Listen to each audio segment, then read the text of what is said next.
All right, everyone, here we are with ticker symbol WKHS, Workhorse Group Inc. Before I jump into this chart, welcome to all my first-time viewers and investors. Welcome to my channel, Invest for Tomorrow. To all my subscribers, welcome back.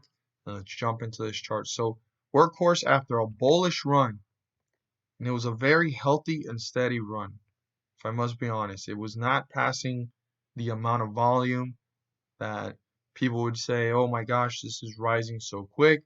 I mean, it was hitting 20 to 40 million per day, and it just started rising and rising, and it rolls all the way up to $31 and some change. And from that point forward, it has become very bearish. I mean, we're below the 50-day moving average, and that right there tells us in what side of the chart we're in. And the Bears have been dominating this. I mean, yesterday I was being hopeful that this would be just profit taking, right? And this would come to an end and there could be a rebound. But now we're starting to see how this ticker symbol and the stock itself is more than just profit taking. There's either uncertainty here or the Bears are really dominating this, right? People are excited for the great news and contract opportunities for Workhorse. The Bulls are just really enthusiastic, but I'm assuming here that it went from just profit taking to re-leveling out, stabilizing, or uncertainty or fear has kicked in into investors in an overall picture of the EV sector. I mean, like I said in one of my videos previously, a lot of people that are invested in Workhorse most likely are invested in Neo, Li Auto, um, even Solo, which is an EV company, Tortoise Acquisition, right? SPAC, which is something that's emerging sooner or later, and also Tesla. So what happens to Tesla sometimes has a trickling effect to these companies, even though they don't have a correlation, direct correlation. They're all in the same sector, and then it starts to trickle on down because the same investor that's in Tesla is the same investor most likely that has a piece of Workhorse or has participated in Workhorse at some point.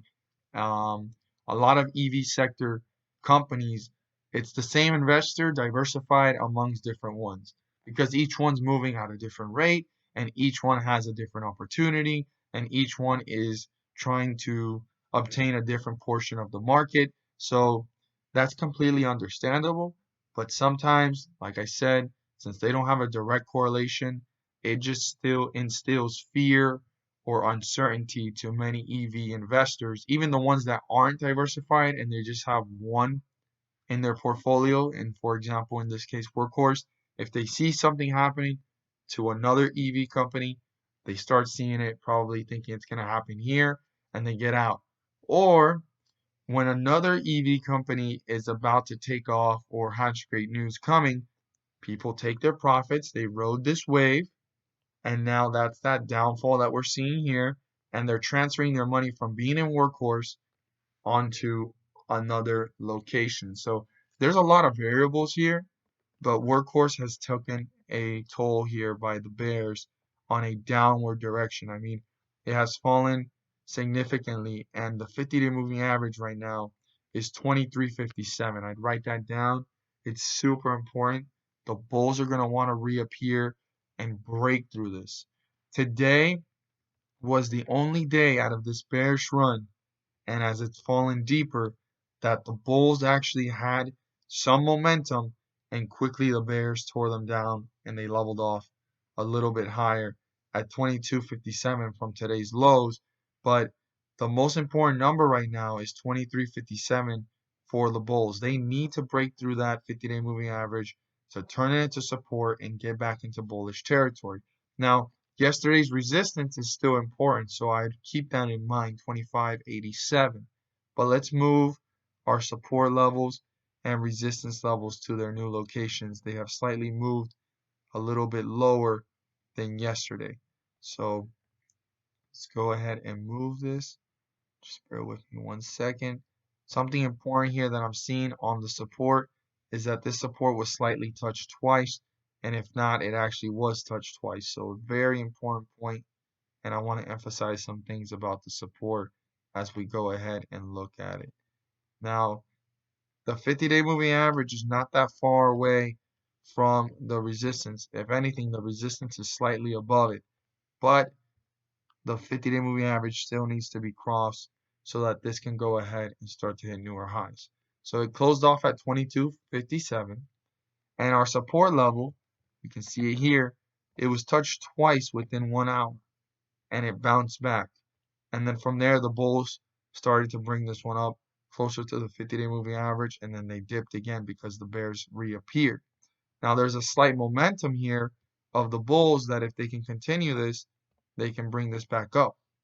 So that's what we want to keep in mind and pay close attention to for the following days. But what I want to talk about the support is it was touched twice. So I want to emphasize how important it is that this support level is monitored very closely, because that's the lowest point that it's hit from these highs of $31 and some change and this bearish run. This is the lowest it's reached. It rebounded from there. And here we are, close to that support by $2. It's a $2 difference, but we're really closer to the support than our resistance way up here to hit newer highs of $31. So $20.34. I want to emphasize, if that gets crossed, how important it is to keep a very close eye on the stock, see how it's reacting, how is it moving? Is it quickly moving down? Is it kind of hanging out? Could there be a recovery? Or is this going to break through newer lows fairly quickly? Because 2034, if that gets broken through, the bears have accomplished pulling this further away from the 50-day moving average in a downward direction. And this could start to see newer lows and new support levels. Now, on the other hand, we have our resistance level. And our resistance level is 2360. The bulls need to break through 2360, but that's not going to guarantee them leverage or full, obviously, full control, because they have reached bullish territory and broke through the 50-day moving average. That's just the first step, and it gives us a sense of direction on the stock. So 2360 needs to be broken through and turn into support so that the bulls can break through the 50-day moving average, getting into bullish territory, go ahead and break through the resistance to get a confirmation they've reached the bullish territory, and their next resistance level, which is yesterday's, is way up here at the 25 mark. They need to turn that into a support so they can start to hit newer highs and new resistance levels to pull themselves further away from the 50-day moving average in an upward direction. I mean, this momentum here is great sign that the bulls can actually start to use it to continue to work their way up. That's their goal. But the bulls need to use that momentum and break through the resistance, right? The first resistance, to have a sense of direction here, turn that into a support, and start to work their way up to newer highs and new resistance levels. If the bulls can't accomplish that, they are honestly going to be stuck below the 50-day moving average, and the bears are just going to be waiting for the right moment to tear this one down, as they already have in the last couple of days, and bring this one past the support level of 2034. I hope you guys found this video helpful and informative, and it means you well. Don't forget to click on the bell so that you guys can go ahead and not miss a single video that I post. By turning on all notifications, you will receive up-to-date chart analysis and not miss a single video when I post them. Don't forget to hit the like button and let me know you watched this video. Share this with your friends and community. And at the end of this video, there's going to be a pop-up video. And in that video, I talk about the S&P 500 specifically because I like to use it to track what's going on and so forth. And many analysts use it to see where everything is heading and how the market is doing.